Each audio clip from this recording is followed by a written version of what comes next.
विद्यार्थी मित्र, आज आपण राज्यशास्त्र मधील प्रकरण तिसरे राजकीय पक्ष आणि या पाठाची आज आपण चर्चा करणार आहोत.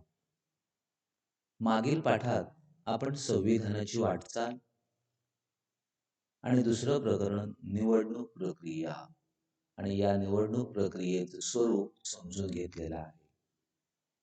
या प्रकरणामध्ये सामान्य जनता, लोकशाही, प्रतिनिधित्व आणि निवडणुका या सर्वांना जोडणारा सर्वात महत्वाचा दुवा म्हणजे राजकीय पक्ष आहे आणि या प्रकरणाची आज आपण चर्चा करणार आहोत. आपण राजकारणाविषयी जे ऐकतो त्याचबरोबर जे वाचतो ते बरेचसे पक्षांशी संबंधित असतं. राजकीय पक्षांचं अस्तित्व सर्व लोकशाही व्यवस्थांमध्ये असतं. कारण जिथे लोकशाही प्रधान जे देश आहेत आणि या लोकशाही प्रधान देशामध्ये आपले प्रतिनिधी आपण निवडून देत असतो. निवडण्याचं स्वातंत्र्य आपल्याला असतं, मतदानाचा हक्क बजावत असतो. मग हे राजकीय पक्षांचं अस्तित्व लोकशाही व्यवस्थांमध्ये असतं. किंबहुना लोकशाहीमुळे राजकीय पक्ष सत्तेसाठी स्पर्धा करतात. आता स्पर्धा ही सगळीकडेच आहे, पण ही जी स्पर्धा आहे ही स्पर्धा निकोप असणं गरजेचं आहे.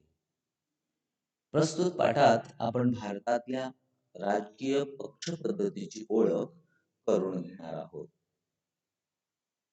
विद्यार्थी मित्र हो, आपल्या शाळेत किंवा आपल्या परिसरात, आपल्या आजूबाजूला अनेक गट, संस्था, संघटना कोणत्या तरी कामाचा पाठपुरावा करताना आपण पाहिलेले असतील.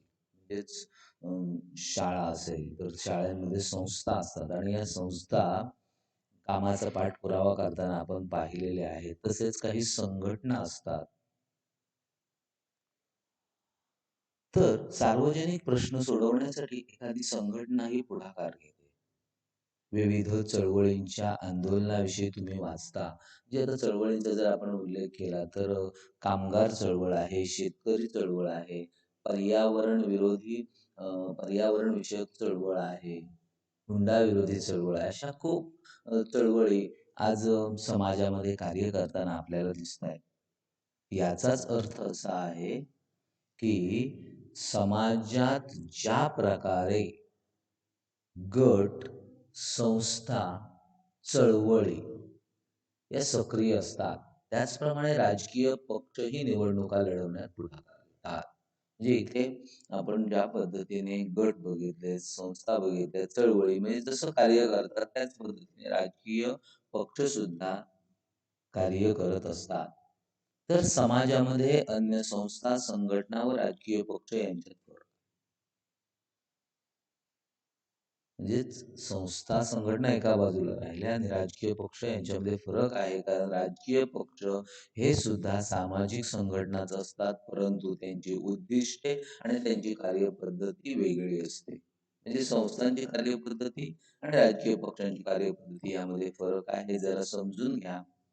परंतु त्यांची उद्दिष्टे आपण जेव्हा विचारात घेऊ, तेच आपण त्यांची वैशिष्ट्ये जी आहेत, ही वैशिष्ट्ये पाहणारच आहोत. परंतु या पार्श्वभूमीवर आपल्याला असं म्हणता येऊ शकतं, की राजकीय सत्ता प्राप्त करण्यासाठी जेव्हा लोक एकत्रित येतात आणि निवडणूक प्रक्रियेमध्ये सहभागी होतात, तेव्हा त्या संघटनांना राजकीय पक्ष असे म्हटले जाते. म्हणजे सत्ता प्राप्त करण्यासाठी लोक एकत्रित येणार आणि निवडणूक प्रक्रियेत सहभागी होणार. तर राजकीय पक्ष म्हणजे निवडणूक लढवून ती जिंकण्यासाठी व त्यानंतर सत्ता मिळवून आपल्या पक्षाचे शासन स्थापन करणाऱ्या लोकांचा गट. म्हणजे ह्याला काय म्हणतात? राजकीय पक्ष असं म्हणतात. कुठला गट? तर निवडणूक लढवायची. निवडणूक लढवून त्यामध्ये जिंकून यायचं आणि जिंकून आल्यानंतर आपली सत्ता त्या ठिकाणी स्थापन करायची. आणि असा जो गट असेल तो गट म्हणजेच राजकीय पक्ष असा इथे आपल्याला उल्लेख करायला हरकत नाही. म्हणजेच लक्षात घ्या, की संस्था संघटनाप्रमाणेच राजकीय पक्ष ही कार्य करत असतात. फक्त त्यांची उद्दिष्टे आणि कार्यपद्धती वेगळी आहे. कारण आताच आपण चर्चा केली, की राजकीय पक्ष म्हणजे निवडणूक लढवून ती जिंकण्यासाठी व त्यानंतर सत्ता मिळवून आपल्या पक्षाचे शासन स्थापन करणाऱ्या लोकांचा गट आहे. मग अशा या राजकीय पक्षांची वैशिष्ट्ये कोणती ती आपल्याला समजून घेणं गरजेचं आहे. त्यातील पहिलं वैशिष्ट्य म्हणजे सत्ता मिळवणे. राजकीय पक्षांचा हेतू केवळ निवडणुकांच्या माध्यमातून सत्ता मिळवणे हाच असतो. त्यामुळे सत्तेसाठी विविध राजकीय पक्ष परस्परांशी सतत स्पर्धा करतात. राजकीय सत्तेसाठी विविध राजकीय पक्ष म्हणजे काय?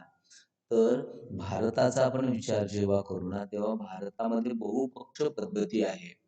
म्हणजे अनेक पक्ष असतात. आता ही बहुपक्ष पद्धती म्हणजे नेमकं काय? तर आपण भारतातील पक्ष पद्धतीचे बदलते स्वरूप पाहणार आहोत, तेव्हा आपल्या लक्षात येईल किंवा भारतातील पक्ष पद्धती कोणत्या हे जेव्हा घटक पाहू, तेव्हा तुमच्या लक्षात येईल. पण येथे लक्षात घ्या, की राजकीय पक्ष जे आहेत, हे सतत स्पर्धा करत असतात. म्हणजेच पक्ष, त्यांचं ते कार्य या माध्यमातून. पण स्पर्धा करणं आजच्या परिस्थितीत अयोग्य नाहीच. परंतु स्पर्धेचं स्वरूप हे निकोप असावं. नंतर दुसरा मुद्दा घेऊया, विचारसरणीचा आधार. प्रत्येक राजकीय पक्ष काही धोरणांचा, काही विचारांचा पुरस्कार करणारा असतो. विचारसरणी बघा, आपण जी वैशिष्ट्ये पाहतोय ना, ती एकमेकांना अनुसरूनच आहेत. आता पहिलं आपण वैशिष्ट्य बघितलं, की सत्ता मिळवणं. मग राजकीय पक्ष काही धोरणांचा, काही विचारांचा पुरस्कार करणारा असतो. सार्वजनिक प्रश्नाबाबत पक्षाची एक विशिष्ट तो भूमिका ठरवतो आणि त्या भूमिकेतूनच त्याची विचारसरणी निर्माण होते आणि ही विचारसरणी ज्यांना योग्य वाटते ते लोक त्या पक्षाला पाठिंबा देतात. म्हणजे एखादा पक्ष असेल, एखादा पक्ष समाजासाठी हे कार्य करतोय आणि ते काही लोकांना पटलं, त्यांना योग्य वाटलं, तर ते म्हणतात, "ठीक आहे, आम्ही तुम्हाला पाठिंबा देतो." मग पक्षाला लोकांचा पाठिंबा मिळतो. त्याला त्या पक्षाचा जनाधार असेही म्हटले आहे. आधुनिक काळामध्ये सर्वच राजकीय पक्षांची विचारसरणी सारखीच दिसते. कारण आपण जेव्हा विचारसरणीचा विचार करतो म्हणजे आपण पुढेही पाहणार आहोत. आपला जेव्हा राष्ट्रीय पक्ष किंवा प्रादेशिक पक्ष पाहू तेव्हा लक्षात येईल. म्हणजे उदाहरणार्थ आता तुम्हाला सांगतोय, की भारतीय जनता पक्ष असेल, तर भारतीय संस्कृती, परंपरा यांचं जतन केलं पाहिजे अशी या पक्षाची भूमिका आहे. मग ही या पक्षाची भूमिका ज्यांना मान्य झाली, पटली, ते लोक त्यांना पाठिंबा देतात आणि त्या पद्धतीने लोकांचा जो पाठिंबा मिळतो त्याला जनाधार असे म्हटले जाते. त्यानंतर आपण पुढचं तिसरं वैशिष्ट्य बघूया आणि ते म्हणजेच पक्ष कार्यक्रम. आता विचारसरणी ठरली. आता विचारसरणी ठरल्यानंतर आपल्याला प्रत्यक्ष कार्य करायचं आहे. हे कार्य करण्यासाठी राजकीय पक्ष त्यावर आधारित कार्यक्रम निश्चित करतात. त्याला त्या पक्षाचा कार्यक्रम असं म्हणतात. म्हणजेच काय? तर आता सत्ता मिळाली, की या कार्यक्रमाची अंमलबजावणी केली जाते आणि सत्ता नाही मिळाली, तर या कार्यक्रमाच्या आधारे लोकांचा पाठिंबा मिळवण्याचा प्रयत्न पक्ष करत असतात. सत्ता नाही मिळाली तरी सुद्धा जे राजकीय पक्ष असतात, हे राजकीय पक्ष समाजामध्ये कार्य करताना दिसतात. का? तर यावेळी सत्ता आपल्याला प्राप्त करता आली नाही. पण पुढच्या वेळेस सत्ता मिळवायची असेल, तर आपलं काही कार्यक्रम असणं गरजेचं आहे. त्यानंतर चौथं आहे सरकार स्थापन. राजकीय पक्ष सरकार स्थापन करतात आणि देशाचा राज्यकारभार करतात. अर्थात हे कार्य निवडणुकीत बहुमत मिळवण्याच्या पक्षांचं असतं. ज्या पक्षांना बहुमत मिळत नाही ते पक्ष विरोधी पक्ष. सत्ता प्राप्त झाली की सरकार स्थापन केलं जातं. आणि शासन व जनता यांच्यातील दुवा. राजकीय पक्ष शासन आणि जनता यांच्यातील दुवा म्हणून काम करतो. म्हणजेच काय करतं? तर जनतेच्या मागण्या, त्यांचं जे काही म्हणणं असेल हे शासनापर्यंत पोहोचवायचं आणि शासना माध्यमातून जी काही धोरणं, कार्यक्रम असतील ती जनतेपर्यंत पोहोचवण्याचं काम हे राजकीय पक्ष करत असतात. त्यामुळे राजकीय पक्षांना शासन व जनता यांच्यामधील दुवा म्हणून ओळखलं जातं. म्हणजे इथे आपल्याला 5 जी काही वैशिष्ट्य आहेत, ही 5 वैशिष्ट्य राजकीय पक्षांची आपण समजून घेतलेली आहेत. तर भारतातील पक्ष पद्धतीचं बदलतं नेमकं स्वरूप काय आहे? हे स्वरूप जरा आपण इथे समजून घेऊया. तर स्वातंत्र्योत्तर काळात भारताला स्वातंत्र्य मिळाल्यानंतर काँग्रेस हा एक प्रबळ पक्ष होता. कारण पुन्हा एकदा मी उल्लेख करतोय, की आपण राष्ट्रीय पक्ष जेव्हा पाहणार आहोत, तेव्हा राष्ट्रीय काँग्रेस पक्ष ज्याची स्थापना 1885 मध्ये झालेली आहे. मग हा सर्वात प्रबळ पक्ष होता. काही अपवाद वगळता केंद्र आणि राज्य पातळीवर या पक्षाला बहुमत होते. भारतातील राजकारणावर या पक्षाची पकड होती. म्हणून या काळातील पक्ष पद्धतीचे वर्णन एक प्रबळ पक्ष पद्धती असं केलं जातं. दुसरं आहे एक प्रबळ पक्ष पद्धती.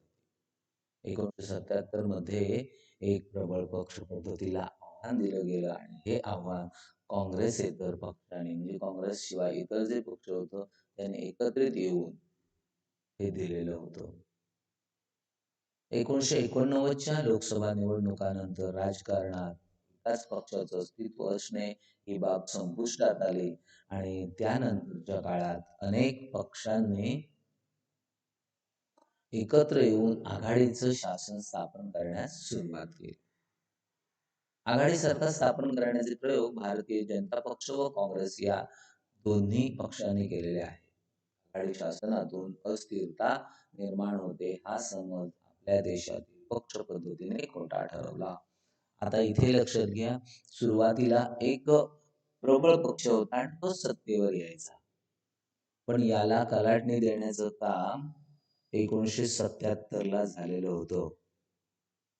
आणि खऱ्या अर्थाने 1989च्या लोकसभा निवडणुकानंतर राजकारणामध्ये एकाच पक्षाचं अस्तित्व असणं ही बाब संपुष्टात आली. म्हणजे काय आलं? तर आघाडी सरकार स्थापन म्हणजे आघाडी सरकार स्थापन करण्याचं काम जे आहे हे भारतीय जनता पक्ष. मग भारतीय जनता पक्षाने काय केलं, की आपल्याला इतर पक्षांची मदत म्हणजेच सेना असेल किंवा अन्य तर अशा या माध्यमातून त्यांनी कार्य केलेलं होतं. तसंच काँग्रेस असेल तर काँग्रेस पक्षाने इतरांचा पाठिंबा घ्यायचा आणि सरकार स्थापन करायचं. अशा पद्धतीने हा भारतीय पक्ष पद्धतीला बदलतं स्वरूप जे आहे हे बदलतं स्वरूप त्या ठिकाणी मिळालेलं होतं. आणि त्यानंतर आपण शेवटचा भाग बघूया म्हणजेच भारतातील पक्ष पद्धती आणि पक्ष पद्धतीमधील पहिलं बघूया एकपक्ष पद्धत. एकपक्ष पद्धत म्हणजेच तुमच्या लक्षात आलं असेल मागाच्या चर्चेवरून की एकाच राजकीय पक्षाच्या हाती सत्ता दीर्घकाळ असल्यास व अन्य कोणतेच पक्ष राजकारणात प्रभावी नसल्यास त्या पक्ष पद्धतीला एकपक्ष पद्धती असे म्हणतात. म्हणजे राजकीय सत्ता ही एकाच पक्षाच्या हातात असते. त्यानंतर बघूया द्विपक्ष पद्धती. द्विपक्ष पद्धती म्हणजेच द्वि म्हणजे दोन. राजकारणामध्ये दोन राजकीय पक्ष प्रभावी असतात आणि आलटून पालटून हे दोन्ही राजकीय पक्षांच्या हाती सत्ता जाते. म्हणजेच आता ही 5 वर्ष असतील तर एक राजकीय पक्ष, त्यानंतर पुढच्या 5 वर्षांमध्ये दुसरा राजकीय पक्ष. अशा पद्धतीने आलटून पालटून हे दोन्ही राजकीय पक्षांच्या हाती सत्ता जाते आणि तेव्हा ती शासन पद्धती म्हणजे द्विपक्ष पद्धती होय. आणि त्यानंतर तिसरं आहे ते म्हणजे बहुपक्ष पद्धती. मगाशी मी उल्लेख केला होता भारतामध्ये बहुपक्ष पद्धती आहे. म्हणजे नेमकं काय? तर अनेक राजकीय पक्ष सत्तेच्या स्पर्धेत असतात आणि सर्वांचा कमी अधिक प्रमाणात राजकीय प्रभाव असतो. अशी पद्धती म्हणजे बहुपक्ष पद्धती म्हणून ओळखली जाते. हे लक्षात घ्या. तर भारतामध्ये असणारी जी पद्धत आहे बहुपक्ष पद्धती. मग भारतात विविध राजकीय पक्ष कोणते आहेत? याही घटकांची आपण माहिती करून घेणारच आहोत. पण पक्ष पद्धतीमध्ये आपण समजून घेत असताना राष्ट्रीय पक्ष आणि प्रादेशिक पक्ष हे 2 भाग आपल्याला ही माहिती असणं गरजेचं आहे. मग राष्ट्रीय पक्ष कसे काय ओळखायचे? तर राष्ट्रीय पक्ष म्हणून मान्यता मिळवण्यासाठी निवडणूक आयोगाने काही निकष स्पष्ट केलेले आहेत. आणि या स्पष्ट केलेल्या निकषांची जे राजकीय पक्ष पूर्तता करतील, ते राष्ट्रीय पक्ष होतील आणि प्रादेशिक किंवा राज्य पातळीवरती जे काही निकष जाहीर केलेले आहेत, त्या निकषांची जे काही पूर्तता करतील, ते प्रादेशिक पक्ष म्हणून म्हणजे त्याने निकष ठरवून दिलेले आहेत. म्हणजे लोकसभा निवडणुकांमध्ये किती टक्के मतं मिळवायची किंवा किती उमेदवार हे लोकसभेवर निवडून आणायचे, किती उमेदवार हे विधानसभेवर निवडून आणायचे आणि त्या माध्यमातून राष्ट्रीय पक्ष आणि राज्यस्तरीय पक्ष किंवा प्रादेशिक पक्ष म्हणून त्यांना मान्यता दिली जाते. पुढील भागामध्ये आपण राजकीय पक्षांची सविस्तर ओळख करून घेणार आहोत. धन्यवाद.